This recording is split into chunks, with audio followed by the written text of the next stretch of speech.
Following on from our last video, we're going to continue learning about Mari materials. In our last video, we looked at creating our first material in the node graph. In this one, we will focus on materials in the layer stack and how to combine more than one material on a single mesh. I've got a fresh scene here with the default channels Mari makes when creating a project. While I could create some materials from scratch, Mari has a few predefined ones in the shelf palette in 4.5. You can either drag them into the layer stack or node palette. If I drag that onto my mesh, you can see it apply to everything. Simple. If you want to bring in the material you created in the last lesson into a new project, then all you have to do is export it and then drag it from your file browser into your personal shelf in this new project. In our layer stack, you will see a layer with this new icon here which tells us it's a material. If you click on it, in the layer properties you can see all the channels the material is giving us data for. More on that UI a little bit later.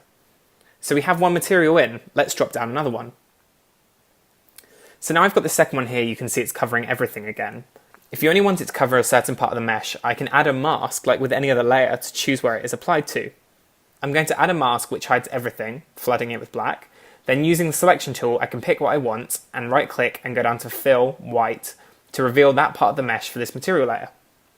You can speed that process up even more by having the area you want to apply a material to selected before dragging it from the shelf, and it will mask it for you. If I go back to the layer properties of that material, I can turn on and off certain channels of the material, say for example the color, without turning everything else off. Also, each material channel has its own blend mode, giving you an extra level of control. If we open up the node graph, it's created this node called the multi-channel merge node, which links all the channels together at once. On the left, it has the channels for two materials, one being the base and the other being the over, just like a normal merge node. At the very bottom, we have a slot for a mask, which we created ourselves. If you want to do any of this in the node graph, then this is how. You just drop down one of those nodes and you can create your own mask and link up whatever you need to. Whenever I'm using materials to texture with, I find that they're a really great base to begin a new asset with.